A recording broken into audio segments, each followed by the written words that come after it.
Bienvenidos. Esta es una nueva edición del programa culturadigital.p. Es la 10ª edición. O sea, tenemos ya 10 programas, más de 10 semanas en la plataforma de Expreso TV Digital. Como ya les he contado antes, si nos han visto en anteriores ocasiones, este programa tiene como objetivo trabajar, desarrollar, crear consensos y cultura alrededor de la construcción de una sociedad de la información y el conocimiento en el Perú. Creemos que esto no va a suceder por sí solo, necesitamos la tecnología, si aumenta en una sociedad, ¿no?, genera algunos beneficios, pero no automáticamente los de igualdad, colaboración, equidad, que son los que realmente nos convertirían en una nueva sociedad, ¿sí?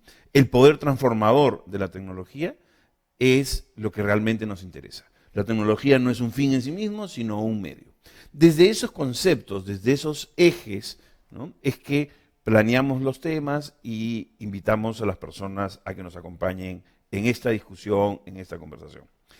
Estamos experimentando en este medio, en la emisión en vivo.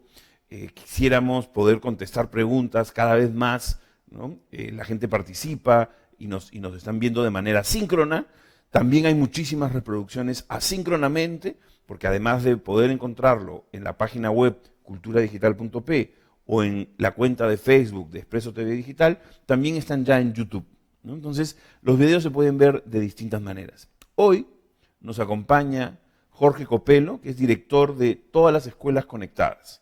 Todas las Escuelas Conectadas es un proyecto de asociación público-privada que fue presentada hace unos años en el Ministerio de Educación y Coco tiene muchos años trabajando, pensando la integración de tecnología en la carrera profesional docente, en la educación, en el sistema público educativo del país. Esta semana entonces, como ya habíamos anunciado y como ustedes pueden haber deducido, el tema es educación digital, ¿no?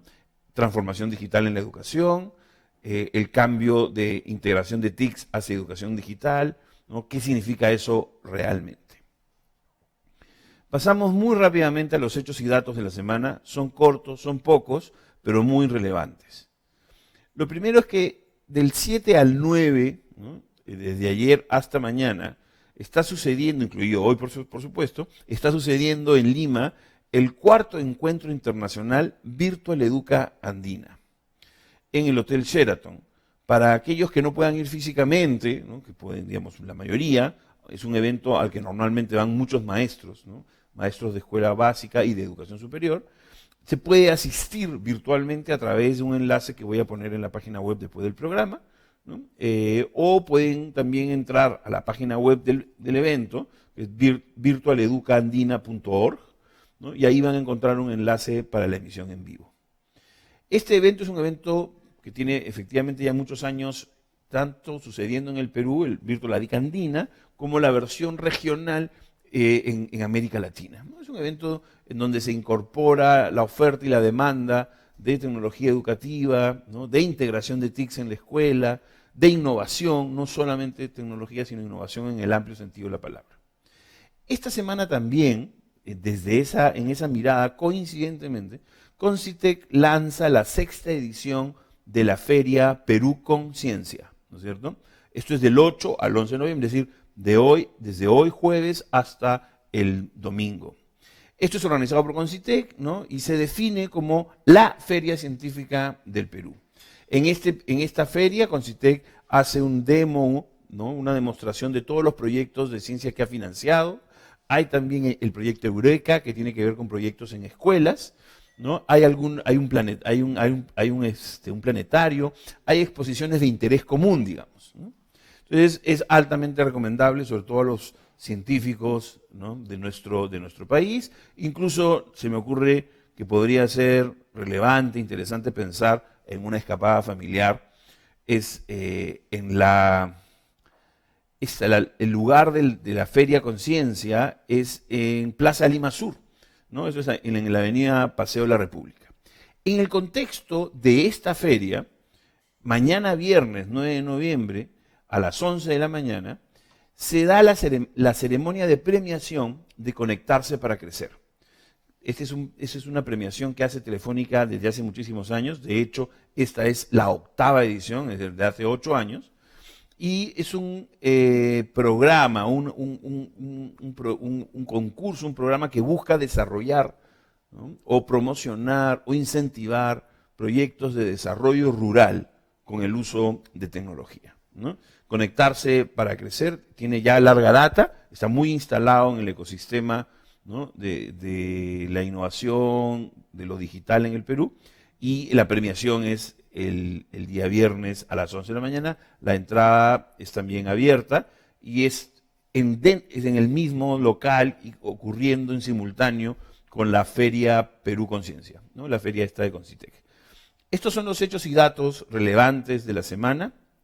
Hay algunas cosas que han empezado a suceder en los últimos minutos y que ya no tuve tiempo de ponerlo por escrito, pero hay que echarle un ojo a una nueva ley, un proyecto de ley que propone un cambio en la Constitución sobre el tema del Internet, el derecho al acceso al Internet, y sería bueno darle una mirada a eso desde la óptica de la gobernanza de Internet, ¿no?, y los impactos que eso podría tener, positivos o negativos, ¿no? A veces, en el interés de lograr cosas interesantes, ¿no?, o provechosas, el exceso de legislación es también un riesgo.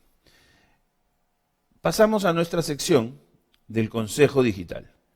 Como quien nos acompaña normalmente en la curaduría de esta sección es Jorge Copelo, pero como lo teníamos de invitado hoy, lo hemos exonerado esta semana de esta tarea, ¿no?, y ha recaído en mí. Y me pareció muy oportuno presentarles en esta sección un juego, una simulación de desempeño profesional laboral, que se llama Ninipolis, ¿no? Ninipolis, el término Nini viene de una cosa que se acuñó en España, que son los jóvenes que ni trabajan ni estudian, ¿no es cierto? Terminan la secundaria o sin terminar la secundaria pasan a este limbo en donde no logran encontrar, ¿no?, un derrotero, una pista, ¿no?, una línea de vista hacia un desarrollo profesional, hacia una solvencia económica cotidiana, ¿no?, hacia una ocupación, ¿no? Este juego se basó en una investigación que se llama Ser joven en el Perú, educación y trabajo. Los autores son Ana Paula Franco y Hugo Ñopo. La página web de ninipolis.actua.p, ¿no es cierto?, es algo que recomiendo, es un juego sumamente entretenido, es un simulador, recrea las posibilidades que tiene el participante, el jugador, de conseguir un empleo adecuado, ¿no?, según la situación socioeconómica, el género, el origen étnico u la orientación sexual. Entonces, claro, cuando ustedes vean el juego, cuando tú vas jugando el juego, te vas dando cuenta cómo estadísticamente hablando, el venir de una familia A o B o Z, ¿no es cierto?, te da ya puntos adicionales. Es como si hubieras empezado el juego life, ¿no?, el juego de la vida, con un set de puntos adicionales. Entonces hay una combinación, ¿no?, ser de origen étnico, blanco, de una familia acomodada, hombre, heterosexual, ¿no?, te deja en las mejores condiciones para conseguir un empleo adecuado. Y todo lo que no esté apegado, ¿no?, a ese perfil, ¿no?, asociado a ese perfil, te va dando hándicap, te va dando puntos de desafío, ¿no? Entonces es interesante, pues, una manera de entrar a la evidencia, ¿no?, y a lo que podrían ser las políticas públicas.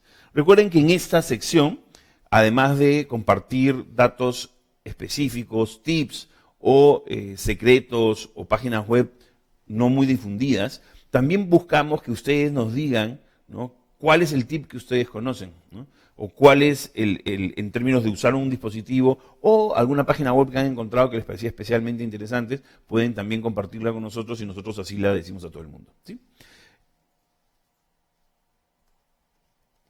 Pasamos al tema de la semana, ¿no?, y después de una breve pausa le daremos bienvenida a nuestro invitado.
Estamos de regreso. Coco, bienvenido.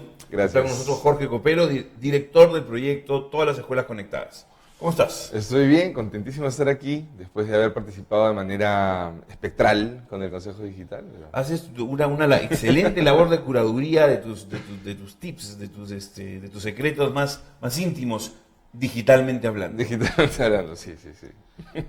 Cuéntanos un poquito, ¿qué es TEC? Todas las escuelas conectadas, como bien lo comentaste al inicio del programa, nació como una iniciativa de asociación público-privada, multiempresas, ¿no? Muchas empresas apoyaban o apoyan a esta iniciativa, empresas que tienen que ver con temas de telecomunicaciones, de software, de contenidos, ¿no? Y fue liderada por una empresa que fabricaba equipos, una firma portuguesa, JP Sacouto, que lideró la iniciativa de proponer y llevar al ministerio, que fue aprobada de hecho por Proinversión, y por eso es que llega al ministerio, y ahí se quedó entrampada, ¿no? Digamos, ahí fue rechazada por el ministerio, entiendo, porque no cuadraba con sus prioridades, lo cual nos llamó la atención y creo que daría para hablar bastante sí, por supuesto, además, de ello, ¿no? Tampoco me voy a hacer el que no conozco mucho la iniciativa, Tampoco, porque trabajamos juntos, ¿no es cierto? Exacto. Y me imagino que mucha de la gente que nos está viendo sabe no algo de Entonces, no voy a simular que no conozco la iniciativa, Claro. pero creo que es interesante, ¿no? Como lo resumes, como lo planteas en términos de que hay pues todavía una agenda pendiente, ¿no es cierto? Independientemente de que la asociación público-privada como modelo de inversión en la gestión pública de la educación, todavía está como frío, ¿no? Y de hecho las obras por impuestos han reemplazado lo que podría hacerse como una APP, Totalmente. ¿no? Y que probablemente en muchos años se pueda retomar, independientemente del modo de financiamiento. ¿Tú qué opinas de los objetivos que esta APP se planteaba en términos de, llamémosla, no sé, integración de TIC, educación digital? ¿Cómo la llamamos? Yo creo que el proyecto se enfocaba, ¿no? Se acotaba a integración de tecnologías digitales en la escuela, ¿no? Lo cual, digamos, es una parte del ecosistema de lo que significa educación, pues, ¿no? Entonces, en ese entorno era aplicar herramientas que soporten la pedagogía y soporten la gestión, sin entrar, ¿no? Con una propuesta pedagógica particular, ¿no? Eso, digamos, era dejado a los maestros, a los directores, al ministerio, por supuesto, ¿no? Y en esa línea, ¿no es cierto? Lo que nosotros estábamos pensando era hoy dedicarnos un tiempo a hablar del maestro, del profesor, del docente, ¿no? En la educación básica regular, ¿no?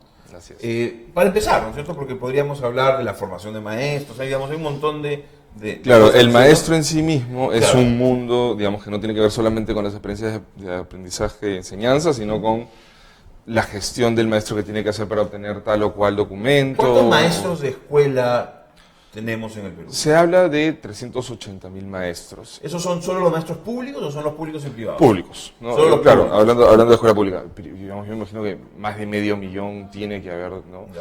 Perú Sí, Educa hay una tiene- masa de 500.000 maestros de Así es. escuela, es decir, personas, hombres y mujeres que han decidido que su carrera, su trayectoria profesional es enseñar en primaria o secundaria, o inicial, Claro, primaria y secundaria. a nivel grueso, ¿no? Porque yo me imagino que hay bemoles, pues hay quienes lo hacen por necesidad, ¿no? Pero en todo caso han, como tú bien dices, decidido desarrollar su trayectoria profesional, ¿no es cierto?, en la docencia. No, queda claro. O sea, de hecho, además no podemos abstraernos de que en esa masa, ¿no? seguimos pagando el precio del populismo del primer gobierno aprista, en donde se abrieron las aulas y mucha gente, sin haber estudiado pedagogía, sin tener una formación profesional adecuada, ¿no? Entró a dictar, ¿no? Entonces, lamentablemente, hay todavía muchos maestros que empezaron a ser maestros sin tener una preparación, ¿no? Y eso dice mucho de lo que la gente tiene en el imaginario de lo que es ser maestro, ¿no? Es decir, yo no me imagino que hicieran lo mismo pues con los hospitales, ¿no? Dejar que gente que no ha terminado secundaria o que solo ha terminado secundaria sin un entrenamiento o una educación adicional empiece a operar gente. Pero sí los dejamos operar en las mentes de los chicos. Así es, digamos, es algo irresponsable. De hecho, con la reforma magisterial, se pretende corregir muchas de estas cosas que hasta el día de hoy nos traen problemas, ¿no? Hace poco hubieron 14.000 docentes que estaban en discusión en el Congreso por si, ¿no? Sin haber pasado las evaluaciones, habiendo sido evaluados y habiéndoles dado 10 años para que se titulen, no lo habían hecho, ¿no? Entonces era como, ¿a dónde estamos yendo? Entonces justo, la reforma magisterial, que es algo que creo que debiera difundirse, lo que propone es la transformación del rol y de la identidad del docente. Porque como tú bien dices, hoy por hoy, ¿no es cierto?, en la concepción, en el inconsciente colectivo, el docente está visto como no el mejor, sino de más o menos. No, pero ya, pues ya no nos preocupemos, reemplacemos a los maestros con computadoras. No, pues es que, claro, esa era una propuesta audazmente avesada, no es imposible, digamos, la computadora jamás va a estar en el medio de ningún proceso, ¿no? Ya, pero por eso, pero digamos, es imposible, eso nos pondría en el terreno de que si yo te demuestro que es posible, lo hacemos. No, ni tecnofilia ni tecnofobia, pues, o sea, no podemos irnos por, ok, demuestro que la tecnofilia es algo positivo, vámonos por ahí, y tampoco lo contrario, ¿no es cierto? O sea, entonces en realidad no es deseable, o sea, no es ni siquiera un objetivo, o sea, no deberíamos plantearlo ni siquiera como objetivo, no es que no se pueda lograr reemplazar al maestro con la computadora, sino no nos interesa reemplazar al maestro, no nos debería ni interesar. Sí, uno es que no nos interesa, porque la computadora lo que te va a brindar son momentos, ¿no es cierto? Y los procesos educativos creo que tienen que ver con conexión de momentos más bien, ¿no? Entonces, digamos, si queremos jugar el rol de abogado del diablo ¿no? De que la computadora reemplaza al docente, deberíamos hablar no de la computadora, sino de pronto del Internet, o del conocimiento que puede tener una computadora, ¿no? O no de la computadora, ¿no? Entonces, ¿quién puso ese conocimiento en esa computadora para que en ese momento en el cual el alumno está usando la computadora para aprender, quién es el que lo ha pensado? ¿Cómo lo ha pensado? Claro. ¿No? Entonces, claro. ya, por ahí, ¿no? Pero por otro lado, en el cotidiano, en el proceso de enseñanza-aprendizaje, digamos, a mí me gusta muchísimo esta metáfora que usan varios, ¿no? El docente como director de orquesta, ¿no? Entonces, son los alumnos los que van a interpretar los instrumentos y no se trata de que el docente se ponga a hablar y él a tocar cada uno de los instrumentos y enseñarles cómo se tocan y tocarlos todo el tiempo, sino más bien él tiene que orquestar que las habilidades diferentes de cada uno de ellos funcionen. Y no estamos hablando de instrumentos musicales, sino de instrumentos pedagógicos en los cuales pueden haber ciertos elementos de tecnología. O sea, eso suena espectacular. O sea, pero ahora, ¿cuántos de esos 500.000 maestros han sido, no hablemos de los que ingresaron inorgánicamente a la carrera magisterial docente, ¿no es cierto? Sí. Que están ahí, que lamentablemente no deberían estar, no es culpa de ellos, en realidad es culpa de la que fue ministra de Educación cuando se hizo, ¿no? Digamos. Pero más allá de eso, de esos 500.000 maestros, ¿cuántos están realmente en capacidad en términos de competencias, o sea, competencias de los maestros, para ser estos directores de orquesta de sus chicos? Ya, claro, es que hay muchos niveles, ¿no? Se plantea dentro de, el marco del buen desempeño docente una serie de competencias, ¿no? Y el Ministerio de Educación viene impulsando una serie de programas de formación. ¿Qué es eso del marco del buen desempeño docente? Es un documento que es producto de años de discusión multilateral, ¿no? Donde participa el Ministerio de Educación, el Consejo Nacional de Educación, la academia, empresas. Durante años, estamos hablando de esto, digamos, 2010, un poco antes incluso, ¿no? Digamos, elaboran, ¿no es cierto?, este marco del buen desempeño docente. O sea, tiene que ver con el PEN, con el programa, con el Proyecto Educativo Nacional. Tiene que ver con... Y por lo tanto tú dices, o sea, si eso es lo que queremos enseñar, este es el maestro que debemos tener. Así es, ¿no? Entonces, Ya. ese marco... ¿Y desde cuándo existe ese documento? El documento fue publicado en el 2000, bueno, la memoria me puede traicionar, ¿2012 o 2000? Ya, no, estamos hablando de no más de hace 5 años. Sí, y viene, claro, exacto, ¿no? Y viene junto con la ley de reforma magisterial. Ya, entonces, ¿cierto? claro, entonces lo que tú estás planteando es, oye, efectivamente tenemos 500.000 maestros, no nos queda claro cuáles han sido sus trayectorias y digamos, sus procesos de calificación para estar en el aula, pero ahora no tenemos una línea de vista, tenemos una carrera magisterial dibujada, meritocrática. Meritocrática. ¿No? sobre todo además cuando se unieron los dos regímenes, Sí, digamos, bueno, eran ¿no? tres, ¿no? Digamos, hay Imagínate. uno previo, Ya. ¿no? Es decir, habían docentes que tenían distintos tipos de condiciones Así laborales. es, Ya. así es. Entonces se ordenó eso, se arregló eso, y luego se plantea un estándar. Se dice, un buen desempeño docente es esto. Y ese estándar es el que nos va a poder permitir empezar a verificar. Claro, se está en la formulación de los estándares, ¿no? Porque Ok. eso creo que es un paso más avanzado y que Ya. tiene que ver con la calidad de la docencia. De hecho, la Dirección de Formación Inicial Docente, que es la que en el Ministerio de Educación tiene que ver temas de los institutos pedagógicos y las facultades de educación en las universidades, está publicando su modelo para digamos, el ámbito público, su modelo de políticas, ¿no es cierto?, donde están empezando a ver todo este tema de la calidad y esos estándares alineados al marco de buen desempeño. Entonces, debo entender que tú como experto no reemplazarías a los maestros de tus hijos por computadoras con acceso a Internet. No. No. De ninguna forma. De ninguna manera. Reemplazarlos, no. O sea, si decido hacer algo por el estilo, lo que haría es homeschooling, en todo caso, ¿no? Y estaría yo o Iris, Es decir, ¿no? es Atendiendo a los interesante, chicos, como, ¿no? además interesante cómo lo planteas, es decir, tú en el fondo lo que dices es, en vez de reemplazar al maestro actual de mis hijos con una computadora conectada a Internet, en el mejor escenario reemplazaría al maestro actual de mis hijos conmigo mismo, Sí, claro. ¿no? O Claro. sea, enseñándole yo mismo. Claro, ¿no? Digamos, porque sí, pues, no hay forma de reemplazar a un maestro con una computadora. Bueno, y entonces, ya, no hay forma de reemplazar al maestro con la computadora, pero entonces cuando hablamos de la educación digital, ¿no? Sí.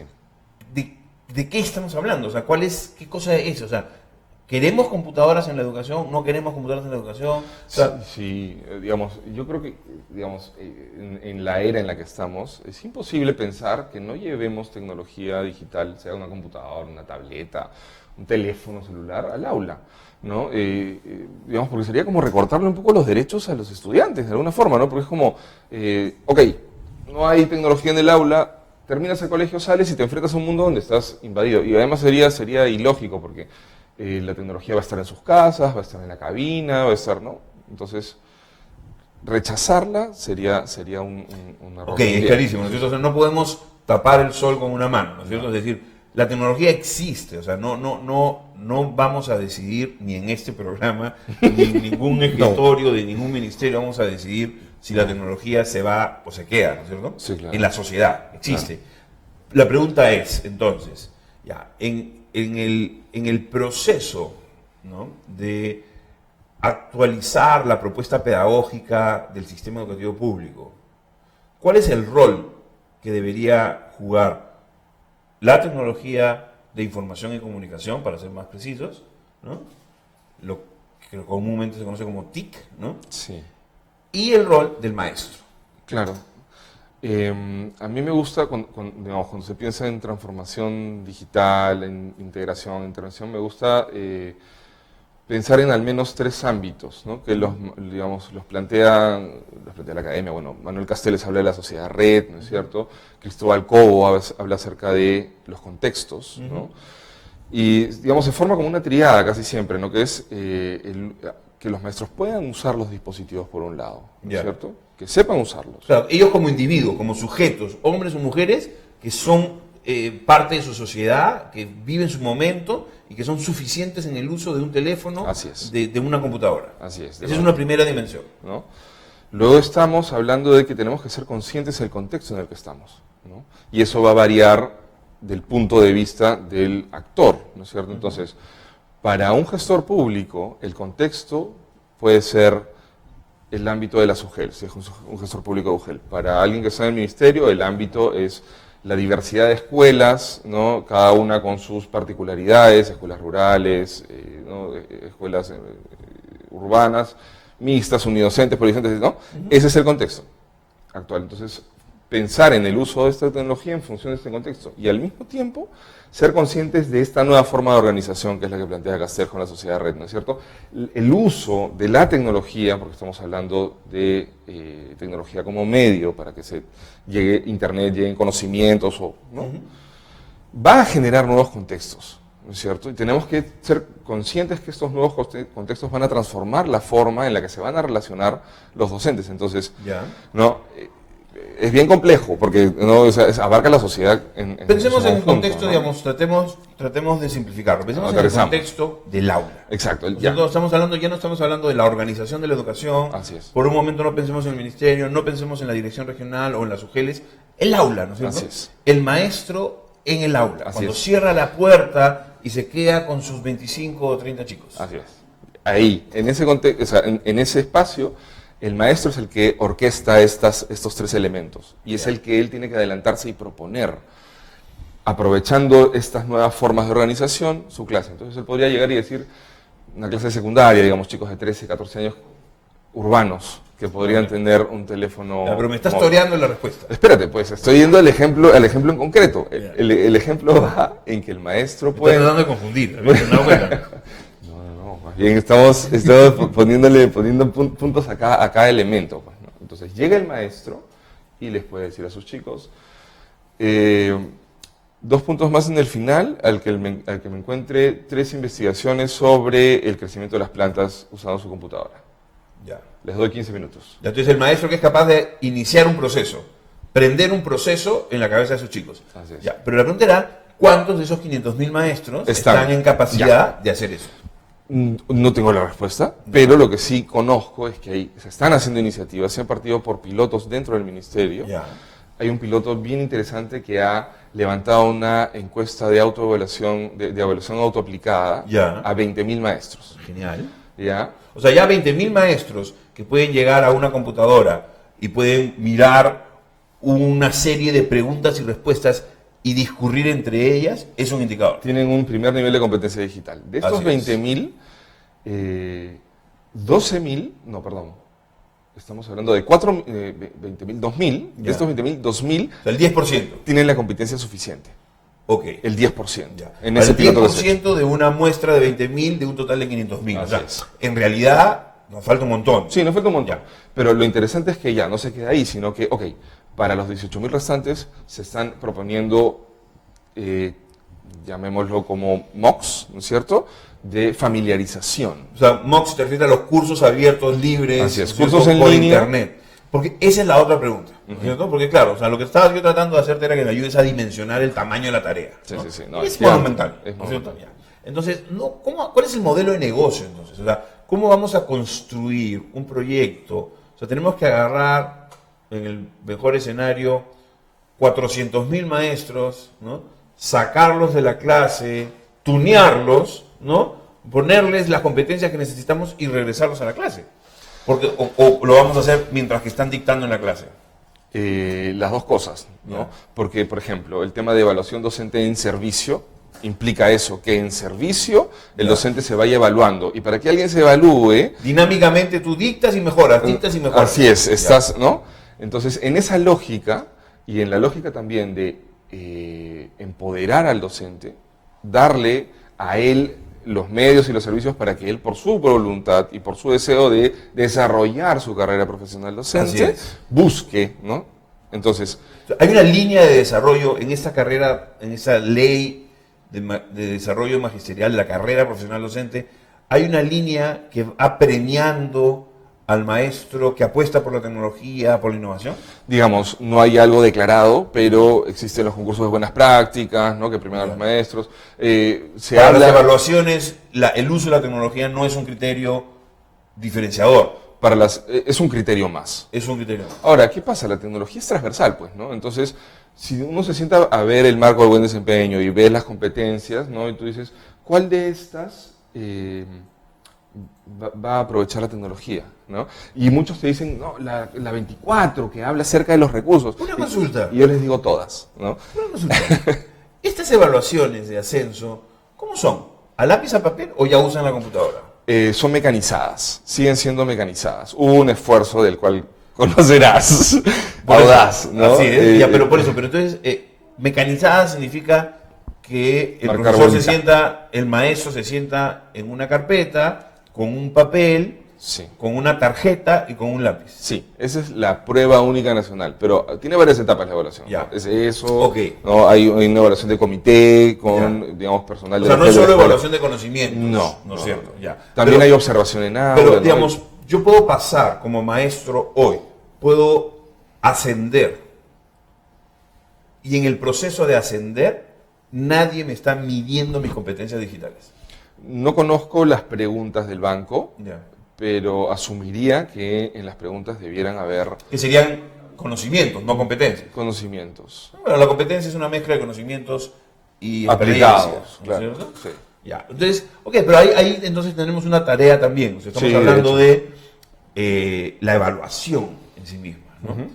Que además tiene mucho sentido por cómo tú empezaste a contarnos este proceso, ¿no es cierto? Lo primero que había que hacer era ordenar la casa, ¿no? Ordenar los regímenes, ¿no? Es parte del modelo de negocio. Sí. O sea, bueno, cuando hablamos de un modelo de negocio, me refiero a un modelo de Sí. negocio en el sentido amplio de la palabra, es decir, cómo voy a operar esta tarea, ¿no? Y cuando tú mencionaste el modelo de negocio, yo inmediatamente pensé, es un modelo que tiene que ser, por eso dije empoderar al docente, de abajo hacia arriba. O sea, es decir, el docente es el que tiene que tomar control de un medio, ¿no es cierto? Y la labor más bien de el sector educación es que este medio cuente con las condiciones y los servicios para que se pueda dar este modelo. Y lo que tú planteas además es que tiene que ser, el modelo de negocio tiene que tener múltiples estrategias.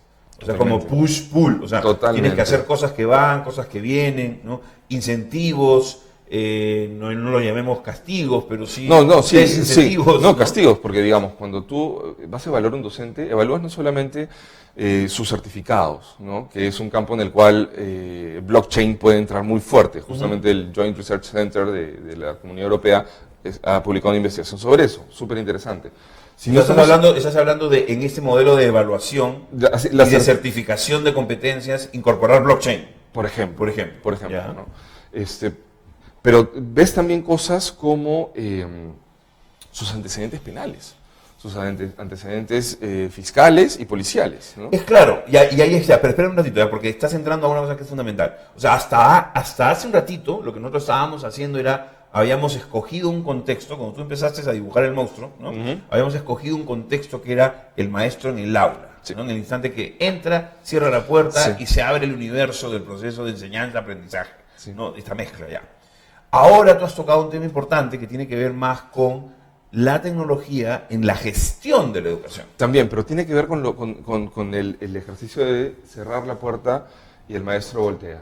¿Quién es el maestro? ¿Es un maestro calificado? No, Es un maestro que tiene denuncias por penales. supuesto, pero digamos, que ¿no? ese maestro esté ahí, no debiendo estar ahí, es un tema de gestión educativa. Totalmente. ¿No es cierto? Sí. Y que seguramente va a tener algún nivel de centralización. Porque si no, si todos, o sea, ¿el director juega parte de ese partido? Sí, El de hecho. director de escuela parte- tiene alguna capacidad de decidir qué maestro está en esa escuela o no. Participa de los comités, ¿no? Comités. Pero, digamos, no está en sus comités de evaluación, En donde hay otros docentes. donde hay otros docentes, digamos. No es que el director decida quién está o no, Ok. pero él sí puede tomar acción una vez Ya. que toma conocimiento, ¿no? Ok. Entonces, cuando hablo de estos, digamos, diversos aspectos que se evalúa del docente, no solamente las evaluaciones con las pruebas únicas, con los comités, sino evaluar su trayectoria, es decir, evaluar sus certificados, sus O sea, estudios. poder saber con relativa rapidez, ¿no? yo quiero saber cuántos maestros hoy tienen antecedentes penales. Así es. ¿no? Un cruce, un reporte, ¿no? Y que el ministro o la directora de formación profesional, ¿no es cierto? ¡Pum! Sepa, sí, pues son estos 50.000, o Así son es. estos 2.000 Así y es. están aquí, con un nivel de certeza. Así es, digamos, al ser el DNI nuestro identificador único, ¿no es cierto? Y si logramos esta apuesta de interconectar estas diversas informaciones, porque no es imposible, o sea, con el DNI del maestro, tú deberías saber toda esta información. Trazabilidad. así. Trazabilidad. Yo he escuchado al ministro Alfaro hablar de su interés en lograr la trazabilidad del docente. Ok. Es correcto. Entonces, tenemos esta ruta que tiene que ver con lo que hace el maestro en el aula, que tiene que ver con despertar procesos en ese contexto. Tenemos la ruta también de la evaluación, la meritocracia y del proceso dinámico de enseñar, mejorar, enseñar, mejorar. Tenemos la ruta de la tecnología en la gestión, la estrategia de la tecnología en la gestión, que le permitirá a los administradores de la educación tomar mejores decisiones enfocados en el aprendizaje, en el niño, en la calidad. Genial. Ujú. ¿Qué más? O sea, ¿qué otras cosas has pensado, has visto? Sí. Bueno, de por sí un solo desafío dentro de la gestión es hacer que los aplicativos que ha desarrollado el Ministerio de Educación conversen, ¿no? Por ejemplo. Ese es un desafío sectorial, ¿no? Okay. Que tiene que ver con el Ministerio de Educación, o sea, tiene que ver con este de los libros. Así es, tiene que ver con el Ministerio de Educación, puntualmente, ¿no? Entonces, sí, pues son todos esos ámbitos, ¿no? Y, qué bueno que hiciste la pregunta, ¿no? El reconocimiento docente, ¿no? Estábamos hablando de reconocimiento y castigo. Por supuesto que no digamos, no decirlo así, no, sí, decirlo así. Al que miente para llenar su información personal, hay que castigarlo. Vale. ¿No? O sea, Contraloría ahí tiene que entrar y juega un rol. Claro, algunos de los que nos están mirando ahora en sincronía, o los que nos vayan a ver después, ¿no? Podrían, digamos, decir, oye, pero es cultura digital, ¿no? Y están hablando de problemas de educación y no están hablando de computadora. Y no están hablando de computadoras, ¿no es cierto? Claro, lo primero que hay que decirles es que, bueno, de eso se trata, justamente. Sí. Ya, entiendo por lo que tú estás planteando, que para poder incorporar en el sistema educativo público, que atiende a 5 o 6 millones de niños en el país, ¿no? Necesitamos superar, corregir problemas estructurales que no necesariamente tienen que ver con la tecnología y que no vamos a resolver con la tecnología. Entre ellas, que pagarle mejor a los docentes, ¿no? Por ejemplo, ¿no? Pero pagarles no por pagarles mejor, sino la lógica pagarle de la meritocracia. Al mejor docente. Así es, ¿no? Teniendo cuidado, ¿no?, de cómo mides mejor, Sí. sobre la base de este marco de buen desempeño docente que tenías, asociado al Programa Educativo Nacional. Hablando del Proyecto Educativo Nacional, tocará renovarlo. ¿Cuándo fue construido el Proyecto Educativo Nacional? Es un documento que es un documento vence, tiene vencimiento. Yo, o sea, lo que entiendo es que es un documento vivo que está en constante revisión y el Consejo Nacional de Educación tiene especial interés en ello, ¿no? La verdad te mentiría, no sé cuándo nació el último publicado, ¿no? Creo que es 2011, Yo creo que ¿no? Estamos hablando efectivamente hacia el 2011, entre el 2010 y el 2011 Sí. terminó el proceso, estuvo mencionado hace un proceso largo. Sí. Y a mí siempre me llamaba la atención, era el proyecto educativo nacional, ¿no? Es consciente, como si fuera un ente ontológico. ¿Es consciente de la sociedad de la información y el conocimiento? Porque hasta ahora estamos hablando de qué es lo que la tecnología o la cultura digital puede hacer para la educación. Pero, ¿qué cosa puede hacer la educación para que nos convertamos en una sociedad de información y conocimiento? Es el medio perfecto, ¿no? para desarrollar la sociedad de la información y el conocimiento, en realidad, ¿no? No sé si hay un capítulo exclusivo a la sociedad de la información y el conocimiento, pero nuevamente, lo que tú decías, ¿no? Estamos en cultura digital y no estamos hablando. Lo que pasa, desde mi punto de vista, y creo que desde el de varios, la tecnología, digamos, per se, no va a solucionar nada, sino lo que está en todo caso a la búsqueda es de desafíos, en este caso sociales, como la educación, para atenderlos, ¿no es cierto? Entonces, inherentemente, en el proyecto educativo nacional hay un desafío dibujado. De repente lo que falta es pensar cómo es que la tecnología puede ayudar a desarrollar el desafío y al mismo tiempo esa vuelta permite que nos desarrollemos como una sociedad de los conocimientos. Algo así se me Y claro, digamos, en estos procesos que los maestros deben despertar, ¿no? Yo creo que los mejores recuerdos que tengo de mi educación en secundaria era justo cuando el maestro sabía despertar procesos, ¿no? Sí. Cosas que me interesaban o que me emocionaban, ¿no? Claro. Porque para seguir con la lógica de no hablar de computadoras, es. aunque estemos pensando en una sociedad de información y conocimiento, ¿no? La educación que no emociona, ¿no? La educación que no es significativa, que no es relevante, no existe. No existe, claro. Entonces, en esa lógica tenemos que tener en cuenta que la tecnología, lo digital, es un gran aliado. Porque es como una ola que no vamos a poder eliminar, pero sobre la cual nos podemos subir, que es relevante para los chicos. Totalmente. Y entiendo que hay problemas para mantener a los chicos en secundaria. Hay deserción. ¿No es cierto? Entonces, ¿y a dónde van estos chicos? Y veíamos el juego, Nini. juego del Nini, ¿no es cierto? Ni estudio ni trabajo. Nini Y si ni estudio ni trabajo, ¿qué hago? ¿No? ¿Qué estoy haciendo? Claro. ¿Qué ocupo? ¿Cuál es la línea? Por eso, y eso es un gran riesgo, porque digamos, no va a dejar de existir el espacio, y el espacio va a ser cubierto, ¿por qué? por el entretenimiento, ¿no es cierto? En el mejor escenario. En el mejor escenario, ¿no? Porque podría ser la delincuencia. Podría ser la delincuencia, ¿no? Claro. Entonces, claro, regresando al aula, ¿no? Como tú dices, la tecnología es un excelente medio para entusiasmar a los chicos, ¿no? La tecnología tiene esta peculiaridad de ser como un espejito de colores que te llama la atención y lo quieres ver. Claro. Esas ganas es lo que los maestros pueden aprovechar para Voy a, aprovechar con sus temas. digamos, ¿no? es extraño porque nos hemos metido en el mundo del Internet en donde los paradigmas del tiempo y el espacio desaparecen. Pero en verdad no desaparecen, ¿no es cierto? Porque ya se nos acabó el tiempo. Entonces, vamos te voy a hacer una última pregunta, que es como una cosa, un vicio que estoy adquiriendo. Muy ¿sí? bien, muy bien. Mañana te nombramos ministro de Educación. ¿Sí? Nombrado, ministro de Educación. ¿Cuál es tu bala de plata? ¿A qué, no, le pones el 80% de tu energía y el 80% de los recursos que tienes, ¿no? Para lograr, ¿no? O sea, ¿a qué le apuntas? ¿Con qué no dudarías ni un minuto en hacer? Una acción. Teniendo en cuenta que seguramente son miles de acciones las que se necesitan, pero ¿cuál escogerías? Con la ventaja de que en verdad no eres el ministro. Sí, claro, y puedo equivocarme. El ministro también puede equivocarse. Digamos, de hecho, sería una que tenga que ver con el pilar de la docencia, porque cuando hablas de el 80% de los esfuerzos, yo pienso en el 80% del impacto, ¿no? Un Pareto. De alguna forma, o sea, cuando tú miras los servidores públicos del sector de educación, el 80% son maestros. Entonces, ¿qué les pagarías mejor?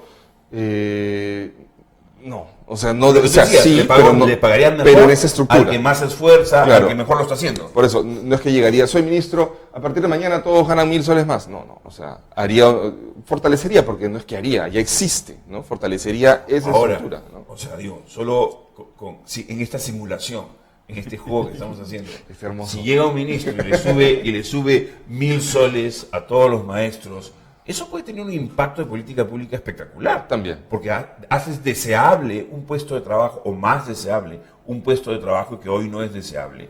Y la gente va a empezar a competir por ir a ese puesto de trabajo. Entonces, claro, habrá un costo social, habrá un tiempo que es difícil de calcular, pero no podría ser necesariamente una mala idea. De arranque. O sea, sería un riesgo, yo creo, ¿no? Sería un gran riesgo, pero por supuesto tendría un impacto. Tendrías que verte con el ministro de Economía y Finanzas. Definitivamente. Escúchame, Coco, o sea, está genial, ¿no? Creo que hemos avanzado en dibujar un poquito más la ruta. Los siguientes programas que vamos a tener de educación digital, porque no se agota en uno solo, nos van a ayudar a hacer un clic, ¿no? Pero creo que es de lujo haber podido conversar un poco con Coco sobre esto, porque es su día a día, ¿no es cierto? Él vive de tratar de resolver y de plantear, ¿no es cierto? Y de construir un plan que un buen día nos diga cuándo y cómo es que esta masa de docentes van a tener las competencias que necesitan para que nuestros hijos tengan las competencias que ellos necesitan. Entonces te agradezco. A ustedes, gracias, muchísimas gracias por la oportunidad. Ha sido de verdad riquísimo poder conversar así. Buenísimo. Ya estarás acá de todas maneras, además de acompañarnos semanalmente con el Consejo Digital. Una pausa y volvemos para la despedida, para el cierre de Con Broche de Oro.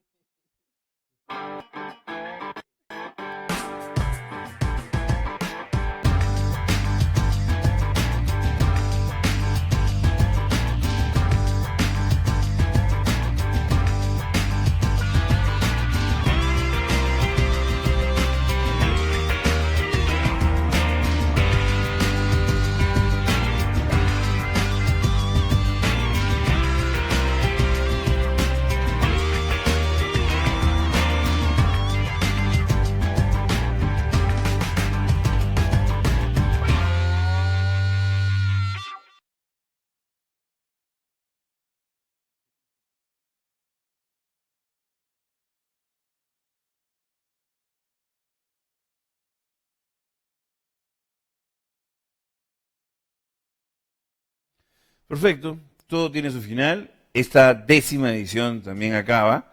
No he podido mirarlo yo, pero me cuentan que ha habido algo de movimiento y era obvio, este es un tema álgido, ¿no? Vamos a mirar porque hay gente que piensa que estamos hablando rocas, ¿no?